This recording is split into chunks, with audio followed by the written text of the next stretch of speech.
بسم اللہ الرحمن الرحیم. تھینک یو جناب چیئرمین. جناب چیئرمین، ایک بات تو آپ مانیں گے اور وہ یہ ہے کہ آئین جو ہے وہ قوم کو اکٹھا کرتا ہے. آئین ایک سوشل کانٹریکٹ ہے جو لوگ بناتے ہیں اپنے لیے کہ ہمیں گورننس کیسے ہوگی. آئین لوگوں کو جدا نہیں کرتا. جب آئین بنتا ہے تو وہ لوگوں کی رضامندی اور اتفاق رائے سے بنتا ہے. اگر رضامندی اور اتفاق رائے نہیں ہوگی تو یقینی طور پہ وہ آئین اپنی موت ہی مر جائے گا. اور مرتے مرتے جس قوم نے بھی آئین بنانے کی کوشش کی کنسنسس کے بغیر، وہ مرتے مرتے قوم کو بھی ایسا برا نقصان پہنچاتا ہے کہ قوم 20-25 سال پیچھے چلے جاتی ہے. پاکستان کی تاریخ آپ میرے سے بہتر جانتے ہیں جناب چیئرمین. 1956 میں ہم نے آئین بنایا. اس میں پوری قوم کا کنسنسس نہیں تھا. کیا ہوا؟ 3-4 سال میں وہ مر گیا اور اس کی جگہ مارشل لاء آ گیا. 1962 والا جو آئین تھا وہ بھی مسلط کیا گیا تھا لوگوں پہ. 8 سال بعد وہ ختم ہو گیا اور ایک اور مارشل لاء آ گیا. اسی طرح جس طرح آئین بنتا ہے جناب چیئرمین کنسنسس سے، لوگوں کی رضامندی سے، اسی طرح آئین میں ترمیم بھی لوگوں کی رضامندی سے ہی ہوتی ہے، ان کے کنسنسس سے ہوتی ہے. اور اگر نہ ہو تو وہ ترمیم، حالانکہ ہم بات کرتے ہیں صرف ایک ترمیم کی، لیکن وہ ترمیم بھی ایسا نقصان پہنچاتی ہے قوم کو کہ وہ 20-25 سال پیچھے چلے جاتی ہے. اس کی مثال آپ کے سامنے ہے. آپ کی جب حکومت تھی اس نے بھی سفر کیا، اور جو اس وقت حکومت ہے انہوں نے بھی سفر کیا. آرٹیکل 58(2)B آپ کو یاد ہوگا.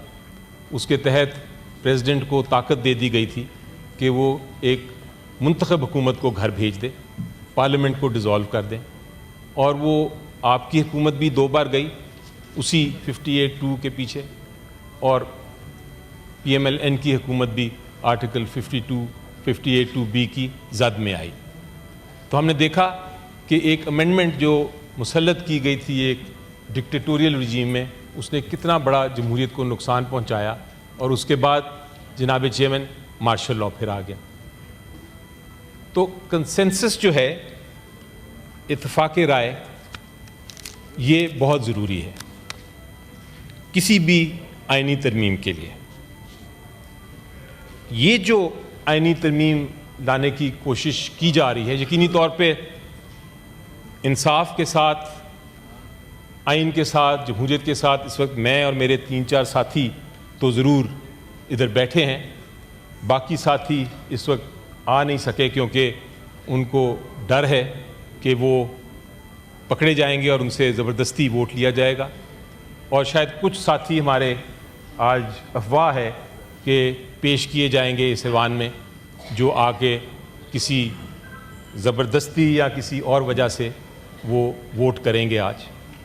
لیکن جو آئینی ترمیم لانے کی کوشش کی جا رہی ہے جناب چیئرمین، جو آج کوشش کی جا رہی ہے، اس کا جو پورا عمل ہے، لوگوں کو زبردستی لوٹا بنانا، لوگوں کو پیسے دے کر ووٹ لینا، لوگوں سے زبردستی کر کے ووٹ لینا ایک آئینی ترمیم کے لیے، لوگوں کو زد و کوب کر کے ووٹ لینا، لوگوں پر ظلم ڈھا کے ووٹ لینا، لوگوں کی بچے، بیویاں، بہنیں، بھائی، ان کو پکڑ کے ابڈکٹ کر کے مسنگ پرسن بنا کے ووٹ لینا.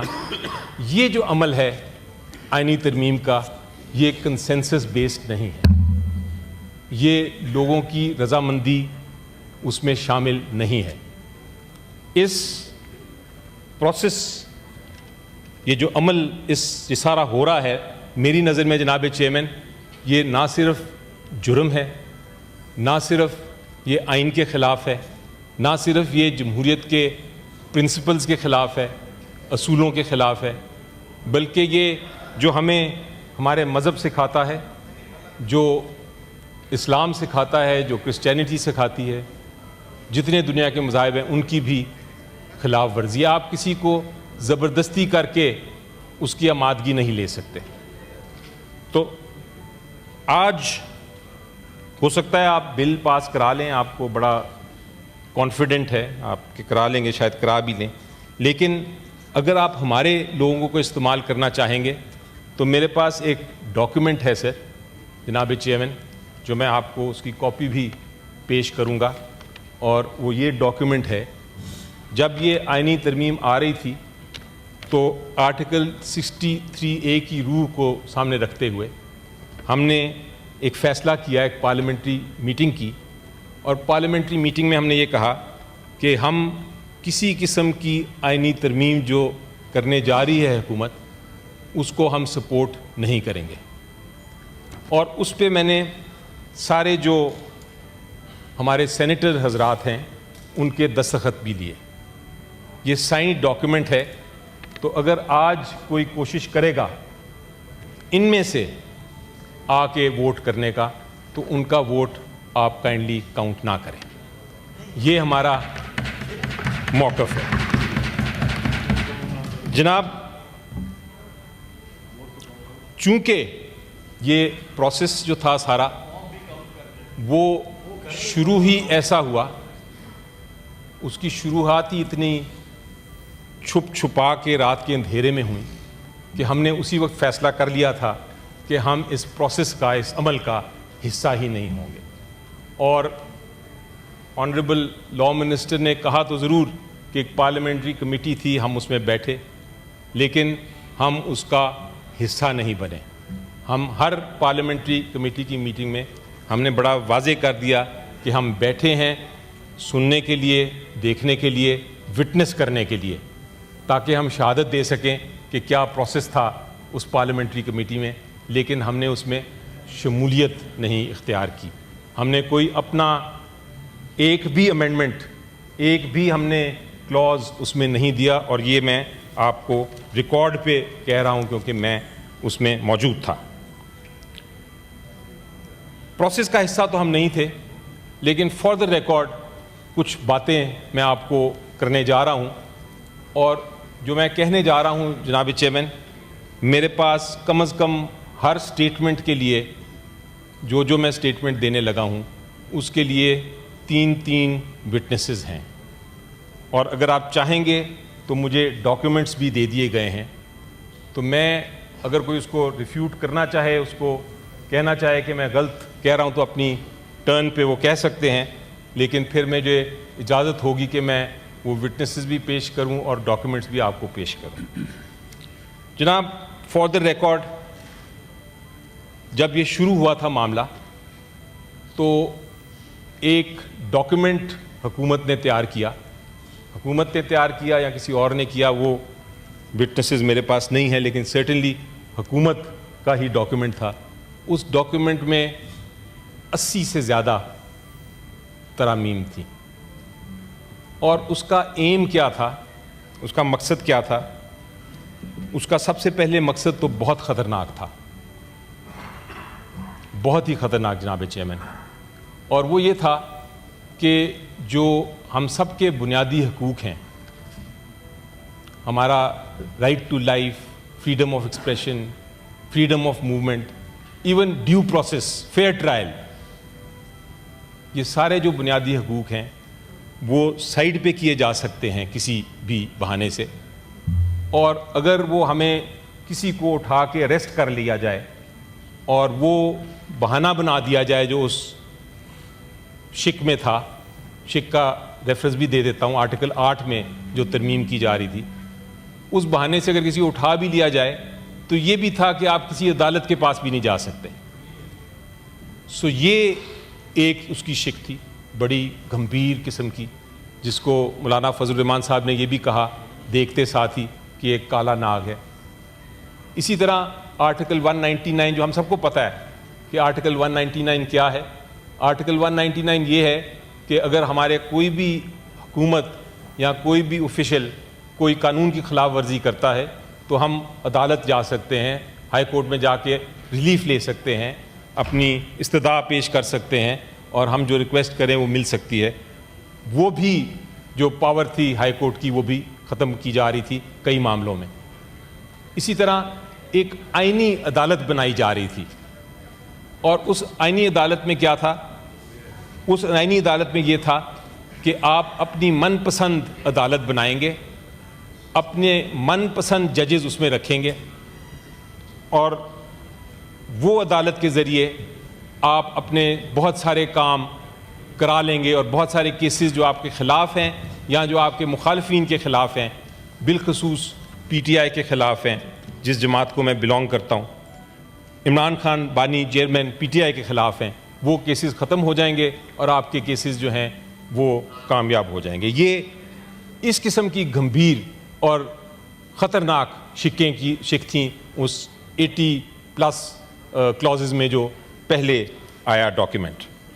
تو جب ہم نے یہ دیکھا, ہمیں نہیں پتا تھا اس وقت, صرف اخباروں میں پتہ چل رہا تھا, لیکن آپ نے جو پارلیمنٹری کمیٹی کا ذکر کیا ابھی آپ کے سامنے لاء منسٹر صاحب نے, اس پارلیمنٹری کمیٹی میں جو پہلی میٹنگ ہوئی اسی دن سیشن بھی ساتھ کال ہوا تھا, سینٹ کا بھی اور نیشنل اسمبلی کا بھی, اور خبر یہ چل رہی تھی کہ کچھ لوگوں کو لے کے آیا جائے گا اور یہ بل پاس کر دیا جائے گا.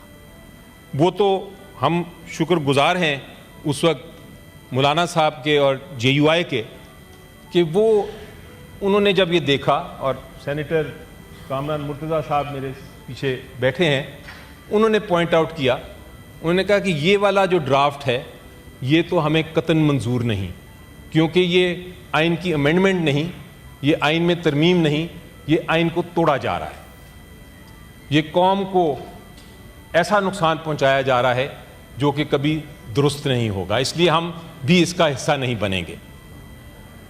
جب یہ کہا گیا, ہمیں بتایا گیا, تو ہمیں بڑی خوشی ہوئی کہ ہمارے ساتھ ایک اور پارٹی ہے جو کھڑی ہوئی ہے انصاف کے لیے, قوم کے لیے, جمہوریت کے لیے, جو قانون کی بالادستی کے لیے کھڑی ہوئی ہے. اس کے بعد آپ کو پتہ ہے, اخباروں میں سارا آتا رہا, سب کو پتہ ہے کیا ہوا. پارلیمنٹری کمیٹی تو ایک ربڑ سٹیمپ کمیٹی تھی, اس نے ایک ڈاکیومنٹ پاس کر دیا. لیکن پرسوں ہمیں مولانا صاحب سے ملاقات کرنے کا موقع ملا. انہوں نے ایک ڈاکیومنٹ اور پیش کیا ہمیں, اور ڈاکیومنٹ پیش کرنے کے بعد انہوں نے یہ کہا کہ یہ ایک ایسا ڈاکیومنٹ ہے جس پہ کچھ ایگریمنٹ ہو رہی ہے مختلف جماعتوں میں, آپ اس کو دیکھیں. ہم ایک سیاسی جماعت کے طور پہ اس کو دیکھنے کے لیے تیار تھے, مگر جناب چیئرمین ایک اور پروسیس کی بات کر رہے ہیں, عمل کی بات کر رہے ہیں. ایک اور عمل جاری تھا ان دنوں میں, اور عمل یہ تھا کہ جو ہمارے بانی چیئرمین ہیں عمران خان صاحب, ان کے ساتھ ملاقات کا جو چل رہا تھا پروسیس, وہ سارا بند کر دیا گیا. ان کو ساتھ ہم ملاقات نہیں کر سکتے تھے. تو آپ خود ہی بتائیے جناب چیئرمین کہ مشاورت کے بغیر ہم کس طرح دیکھ سکتے ہیں یا کس طرح کامنٹ کر سکتے ہیں کہ ایک آئینی ترمیم ہونے جا رہی ہے جس کا ڈاکیومنٹ ہمیں ملا ہے, ہم کس صورت میں, کس سچویشن میں ہم اپنا فیصلہ خود کر لیں ان کی مشاورت کے بغیر. ہم نے ریکویسٹ کی کہ ہمیں وقت دیا جائے کہ ہم عمران خان صاحب سے ملیں. مولانا صاحب نے فیسیلیٹیٹ کیا اور ہمیں وہ وقت ملا جو تقریباً 35 منٹ کا وقت دیا گیا. اس 35 منٹ میں ہمیں سب سے پہلے تو یہ پتہ چلا کہ 15 دن سے عمران خان صاحب کو کسی سے ملنے کی اجازت نہیں تھی. ان کو ایک 10 بائی 12 فٹ کے کمرے میں بند کر کے, نہ ان کے پاس ٹیلی ویژن تھی, نہ ان کے پاس نیوز پیپر تھا, نہ کوئی اخبار تھی, نہ کسی سے کانٹیکٹ تھا, اور صرف 1.5 گھنٹے کے لیے انہوں نے بتایا کہ ان کو باہر نکالا جاتا تھا اور پھر اندر رکھا جاتا تھا. تو ان کو کچھ معلوم نہیں تھا کہ پاکستان میں کیا ہو رہا ہے, ان کو یہ بھی نہیں معلوم تھا کہ ہم کیوں آئے ہیں, اور یہ جو کانسٹیٹیوشنل امینڈمنٹ جس کی پوری قوم دیکھ رہی ہے اس کا کیا اس کی شکیں کیا ہیں, اس کی ڈسکشن کیا ہے. تو انہوں نے بلکہ ہم سے پوچھا کہ آپ کس طرح آ گئے, آپ کو کس نے اجازت دی. اور یہ ریکارڈڈ ہے کیونکہ وہاں سارا کچھ ریکارڈ ہوتا ہے, تو یہ سارا کچھ ریکارڈڈ ہے, اس لیے میں جو بات کر رہا ہوں بالکل ایگزیکٹلی کر رہا ہوں جو ادھر ہوئی. تو انہوں نے کہا کہ ہم نے ان کو بتایا کہ یہ پوزیشن تھی کہ پہلے ایک بہت خطرناک قسم کا بل تھا, JUI نے ایک بہت بڑا اچھا سٹینڈ لیا, اور اس میں انہوں نے ایک نیا بل لے کے آئے ہیں جس میں سے بہت ساری شکیں جو ہیں, جو میں نے پچھلی کا ذکر کیا, آرٹیکل 8 کی امینڈمنٹ, آرٹیکل 199 کی امینڈمنٹ, کانسٹیٹیوشنل کوڈ, وہ نکال لیا گیا ہے اور وہ چاہتے ہیں کہ ہم اس کے اوپر ڈسکشن کریں. تو انہوں نے ہمیں یہ کہا کہ اچھی بات ہے, ڈسکشن ہونی چاہیے, لیکن اس طرح تو نہیں کہ میں ادھر بیٹھا ہوں اور 5 منٹ میں اس کے اوپر کوئی فیصلے کروں. میرے اور بھی ساتھی ہیں, آپ کے پارٹی کے اور بھی لیڈرز ہیں, میں چاہوں گا کہ ان سے مل لوں اور مل کے پھر اس کو ہم معاملے کو آگے چلاتے ہیں. جلدی کیا ہے, 25 کی تاریخ کا ہم نے ذکر کیا کہ شاید 25 تاریخ بہت اہم ہے حکومت کے لیے, بار بار بات کرتے ہیں 25 25 25 25. تو انہوں نے پوچھا 25 کیا ہے. 25 آپ کو بھی پتہ ہے, ہم کو بھی پتہ ہے کہ 25 کو جو ایگزسٹنگ چیف جسٹس صاحب ہیں وہ ریٹائر کر رہے ہیں. تو یہ سارا کچھ جو ہو رہا ہے وہ 25 سے پہلے ہے, اور اس کی میں وجہ بھی بتاؤں گا کہ کیا ہے آگے چل کے, لیکن 25 امپورٹنٹ ہے. تو انہوں نے کہا کہ میں نے کسی پریشر میں نہیں آنا, مجھے چاہیے مشاورت.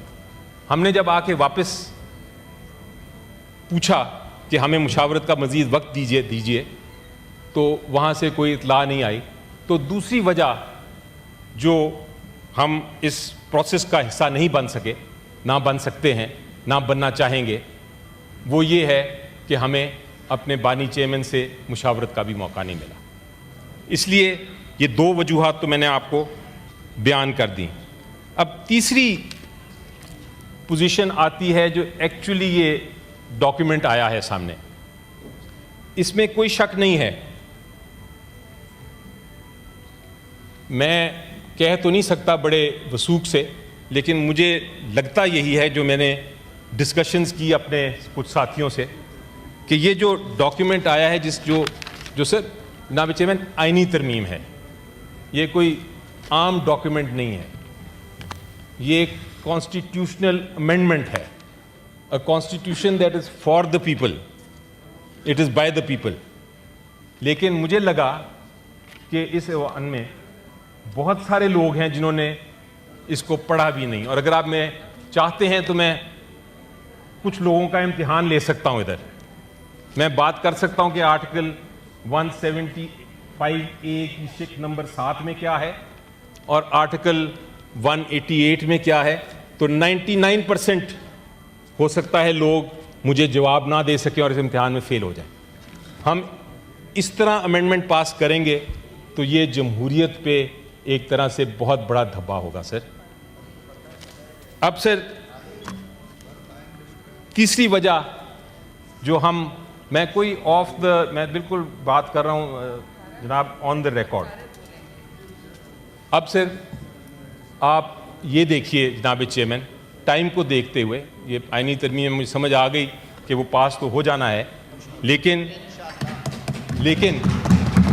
فار دا ریکارڈ میں یہ بھی کہنا چاہوں گا کہ اس ڈاکیومنٹ کو میں نے سرسری طور پہ جو پڑھا ہے ابھی, اس میں بھی بہت سیریس ایررز ہیں. ایسے سیریس ایررز ہیں جو کہ اتنا نقصان پہنچائیں گے ہمیں مستقبل میں کہ ہمیں اس کو ریورس کرنے میں بہت مشکلات پیش آئیں گی.